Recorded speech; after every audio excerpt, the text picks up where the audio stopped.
Hello' everyone, বৰ্ণালী সৰু পাকঘৰলৈ আজি বনাবলৈ লৈছোঁ খিচিৰি।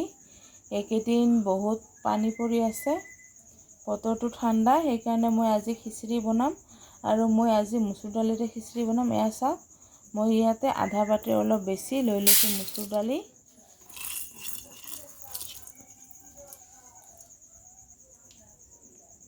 আৰু মই এক বাটি লৈ লৈছোঁ ঘৰৰ চাউল। মচুৰ দালি আৰু চাউলখিনি মিক্স কৰি ল'লোঁ। আৰু আজি মই খিচিৰিখিনি প্ৰেছাৰ কুকাৰত বনাম। আৰু এইফালে মই এতিয়া কেৰাহী গৰম দি দিছোঁ। আৰু মচুৰ দালি আৰু চাউলখিনি মই এনেকৈ ধুই অলপ টাইম থৈ দিছোঁ। মোৰ কেৰাহী গৰম হৈ গৈছে। এতিয়া দিছোঁ সৰিয়হ তেল।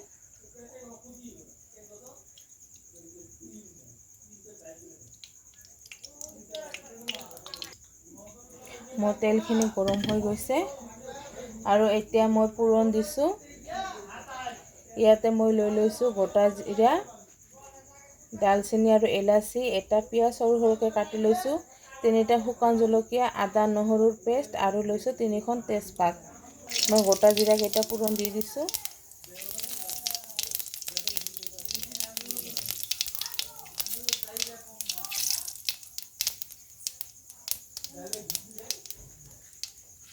জলকীয়া 3টাও দি দিছোঁ। মই গোটা জিৰা আৰু শুকান জলকীয়াখিনি ক'লা পৰাকৈ ভাজি ল'ম।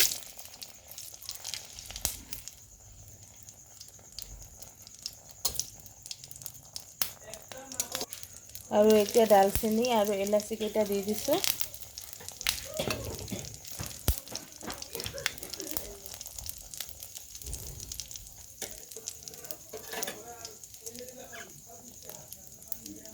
পিঁয়াজখিনি দি দিছোঁ।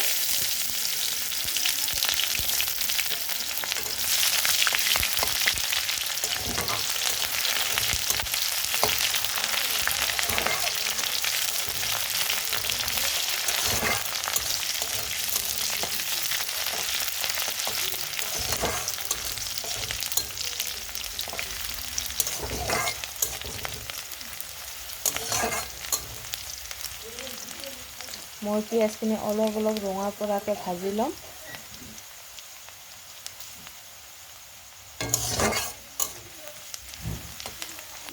তেজপাত 3খন দি দিছোঁ। আৰু এতিয়া দিছোঁ আদা নহৰুৰ পেষ্টখিনি।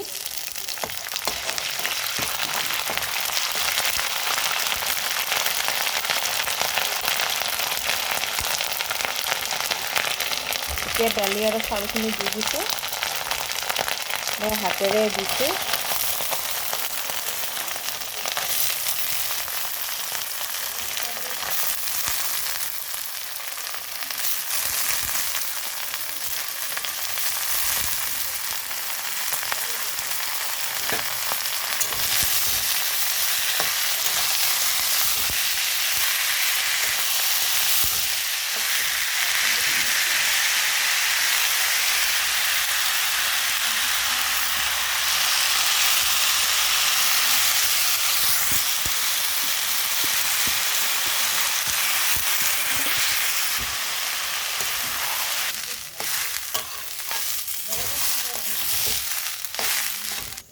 পৰিমাণ অনুসৰি এড কৰিছোঁ নিমখ।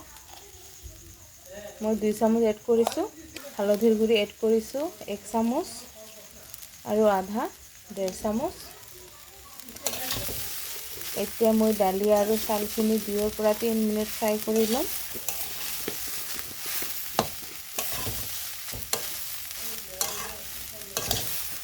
মই দালি আৰু চাউলখিনি 3ৰ পৰা 4 মিনিট ভাজি ল'লোঁ। এয়া চাওক। আৰু এতিয়া মই দালি আৰু চাউলখিনি প্ৰেছাৰ কুকাৰত দি দিম। আৰু এতিয়া মই দালি আৰু চাউলখিনি প্ৰেছাৰ কুকাৰত ঢালি দিম।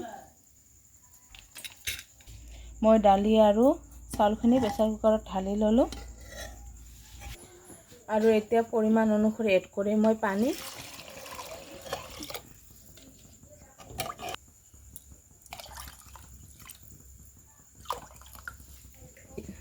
আৰু খিচিৰিত অলপ সিদ্ধ নিদিলে ভাল নালাগে। অলপখিনি ৰঙালাও আৰু 2টা আলু দি দিছোঁ।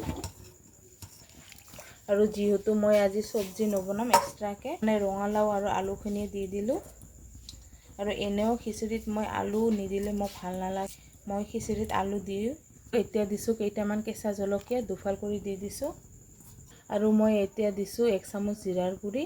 মই জিৰাৰ গুড়িখিনি এতিয়া দিছোঁ, আগতে দিয়া নাছিলোঁ কাৰণ এইখিনি যিহেতু জিৰাৰ গুড়ি। যদি জিৰাৰ পেষ্ট হয় তেতিয়াহ'লে মই প্ৰথমতে দিলোঁ হয়, যিহেতু জিৰাৰ গুড়ি সেইকাৰণে মই এতিয়াহে এড কৰিছোঁ জিৰাৰ গুড়িখিনি। আৰু এতিয়া 1 চামুচ এড কৰিছোঁ গৰম মছলাৰ গুড়ি।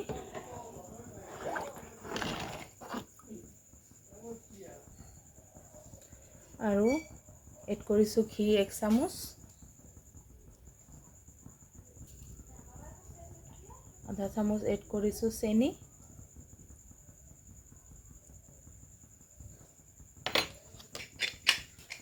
আৰু এতিয়া মই প্ৰেছাৰ কুকাৰত ঢাকনিখন লগাই দিছোঁ আৰু গেছ ল' ফ্লেমত দিছোঁ। আৰু 3টা হুইচেল মৰাৰ পিছত মই গেছটো বন্ধ কৰি দিলোঁ। আৰু খিচিৰিৰ লগত খাবলৈ এতিয়া বনাই আছোঁ কণী অমলেট।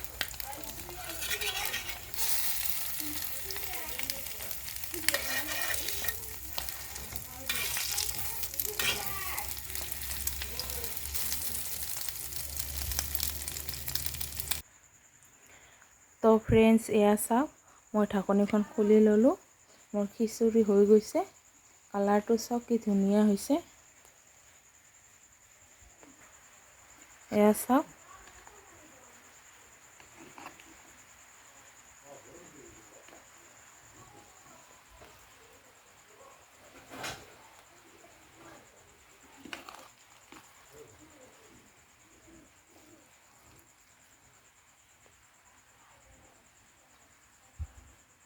এয়া চাওক, মই আপোনালোকক পৰিৱেশন কৰি দেখুৱাইছোঁ। তো ফ্ৰেণ্ডছ, এয়া চাওক, মোৰ হৈ গ'ল আজি খিচিৰি, কণী অমলেট আৰু লগত আছে ভাতকেৰেলাৰ পোৰ। আজিৰ ভিডিঅ' মোৰ ইমানখিনি আছিল। আৰু আজি মোৰ ভিডিঅ'টো ভাল লাগিলে আপোনালোকে লাইক কৰিব, কমেণ্ট কৰিব আৰু প্লিজ মোৰ চেনেলটো ছাবস্ক্ৰাইব কৰিব। ধন্যবাদ।